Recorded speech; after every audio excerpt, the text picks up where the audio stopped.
बिस्मिल्लाहिर्रहमानिर्रहीम।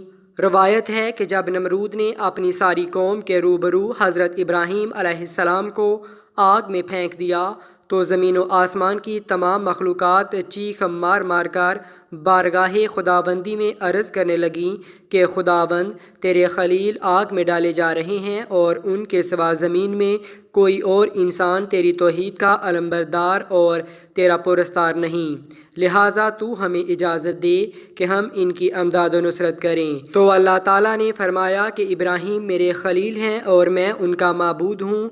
तो अगर इब्राहीम तुम सब से फरियाद करके मदद तलब करें तो मेरी इजाज़त है कि सब इनकी मदद करो, और अगर वो मेरे सिवा किसी और से कोई मदद तलब ना करें तो तुम सब सुन लो कि मैं इनका दोस्त और हामी व मददगार हूँ, लिहाजा तुम अब इनका मामला मेरे ऊपर छोड़ दो।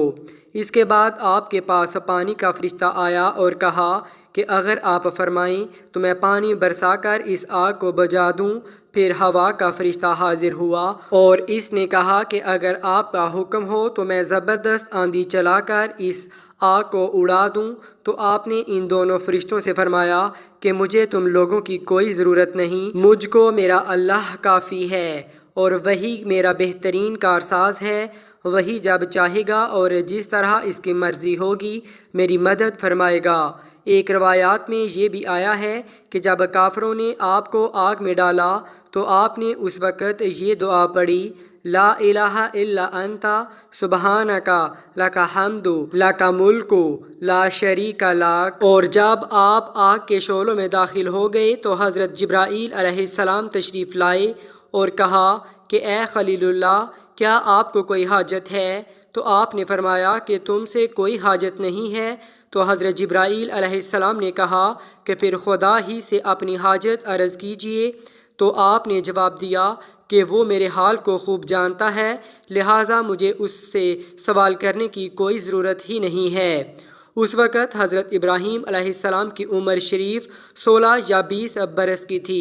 आप कितनी देर तक आग में रहे, इस बारे में कि आप कितनी मुद्दत तक आपके अंदर रहे, 3 अक़वाल हैं। बाज़ मुफस्सरीन का कौल है कि 7 दिन तक आप आग के शोलों में रहे, और बाज़ ने ये तहरीर किया है कि 40 दिन रहे, और बाज़ कहते हैं 50 दिन तक आप आग में रहे। कहा जाता है कि नमरूद की एक बेटी थी जिसका नाम रहीमा था, लेकिन उसे रेहा के नाम से पुकारा जाता था। जब नमरूद ने हज़रत इब्राहीम खलीलुल्लाह अलैहिस्सलाम को आग में फेंका तो उस वक़्त वो लड़की ऊपर महल से ये मंज़र देख रही थी। जब हज़रत इब्राहीम अलैहिस्सलाम को आग में नमाज अदा करते हुए देखा और आप अलैहिस्सलाम के इर्द गिर्द बहुत से गुलाब के पौधों और पानी और दरख्तों को देखा जिन पर परिंदे चहचहा रहे थे, और दिल में कहने लगी, मेरा बाप तो कुछ भी नहीं है, कुदरत, इज़्ज़त और बादशाही तो अल्लाह रब्बुल आलमीन की है जो हज़रत इब्राहीम अलैहिस्सलाम का रब है। मेरा वालिद तो झूठा और आजिज़ है, आदमी को हलाक करने पर भी कादिर नहीं। वो ये सोचती हुई अकेली ही अपने महल से निकली और इसके करीब आ गई और कहने लगी, ए मेरे बाप, तू कब तक झूठे दावे करता रहेगा? क्योंकि खुदाई और कुदरत व ताकत तो उस खुदा के लिए है जिसने इब्राहीम अलैहिस्सलाम के लिए आग में गुलाब के फूल, सब्ज़ा, बागात और बहता दरिया पैदा कर दिया है। बादशाही तो उसकी है, तेरी क्या बादशाही है?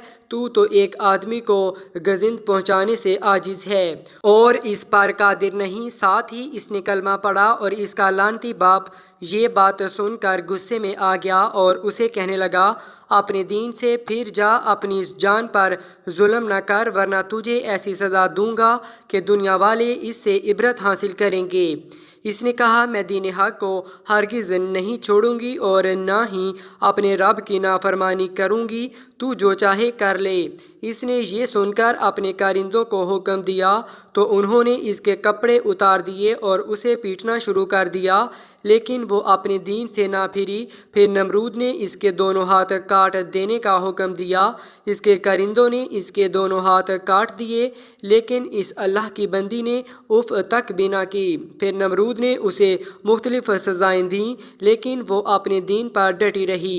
حتیٰ کہ اللہ تعالیٰ نے ایک فرشتے کو وحی فرمائی کہ وہ جنت میں جائے اور اس کے لیے وہاں سے اعلیٰ پوشاک لے کر اس کے پاس جائے۔